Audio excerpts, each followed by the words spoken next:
ಕಿಚ್ಚ ಸುದೀಪ್ ನಟನೆಯ Max cinema ಬಿಡುಗಡೆಗಾಗಿ ಅಭಿಮಾನಿಗಳು ಕಾಯುತ್ತಿದ್ದಾರೆ. ಆದರೆ ಸಿನಿಮಾ ರಿಲೀಸ್ ಡೇಟ್ ಮಾತ್ರ ರಿವೀಲ್ ಆಗಿಲ್ಲ. ಕಿಚ್ಚನ ಹುಟ್ಟುಹಬ್ಬಕ್ಕೆ 4 ದಿನಗಳು ಬಾಕಿ ಇದೆ. ಈ ವಿಶೇಷ ದಿನದಂದೇ ಮ್ಯಾಕ್ಸ್ ರಿಲೀಸ್ ಬಗ್ಗೆ ಅಪ್ಡೇಟ್ ಸಿಗಲಿದೆ. ಇನ್ನು ಮ್ಯಾಕ್ಸ್ ಬಳಿಕ ಸುದೀಪ್ ಯಾವ ಚಿತ್ರದಲ್ಲಿ ನಟಿಸುತ್ತಾರೆ ಎನ್ನುವ ಬಗ್ಗೆಯೂ ಕೂಡ ಕುತೂಹಲವಿದೆ. ಈಗಾಗಲೇ ಅನೂಪ್ ಭಂಡಾರಿ ಜೊತೆ ಬಿಲ್ಲಾರಂಗ ಭಾಷಾ ಸಿನಿಮಾ ಘೋಷಣೆ ಆಗಿದೆ. ಮತ್ತೊಂದು ಕಡೆ ತಮಿಳು ನಿರ್ದೇಶಕ ಚರಣ್ ನಿರ್ದೇಶನದಲ್ಲಿ ಸುದೀಪ್ ನಟಿಸಲಿದ್ದಾರೆ. 2 ಸಿನಿಮಾಗಳು ಒಟ್ಟೊಟ್ಟಿಗೆ ಚಿತ್ರೀಕರಣ ನಡೆಸುವ ಸಾಧ್ಯತೆ ಇದೆ. 2 ಸಿನಿಮಾಗಳ ನಡುವೆ Sudeep Bigg Boss Kannada season 11 show ನಿರೂಪಣೆ ಮಾಡಬೇಕಿದೆ. ಬಹಳ ಹಿಂದೆಯೇ ಬಿಲ್ಲಾರಂಗ ಭಾಷಾ ಸಿನಿಮಾ ಘೋಷಣೆ ಆಗಿತ್ತು. ಆದರೆ ಯಾವಾಗ ಶುರು ಆಗುತ್ತೆ ಎನ್ನುವ ಬಗ್ಗೆ ಖಚಿತ ಮಾಹಿತಿ ಇರಲಿಲ್ಲ. ಈ ನಡುವೆ ಸುದೀಪ್ ಅನೂಪ್ ಸೇರಿ ವಿಕ್ರಾಂತ್ ರೋಣ ಸಿನಿಮಾ ಮಾಡಿ ಗೆದ್ದರು.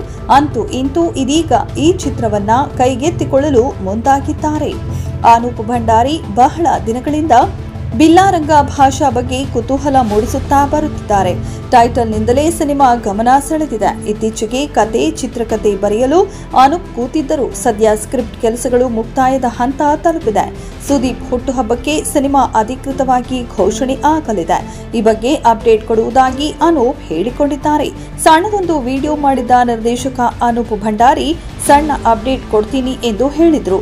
ಮಾರ್ಚ್ನಲ್ಲೇ ಅಪ್ಡೇಟ್ ಕೊಡಬೇಕಿತ್ತು, ಸಾಧ್ಯವಾಗಲಿಲ್ಲ. ಕೆಲ ತಿಂಗಳ ಬಳಿಕ ಕೊಡ್ತಿದ್ದೀನಿ, ಬಾ ರಾಜ ಬಾ ಎನ್ನುವ ಸಣ್ಣ ಹಾಡಿನ ತುಣುಕು ಕೇಳಿಸಿ ಕುತೂಹಲ ಮೂಡಿಸಿದ್ರು.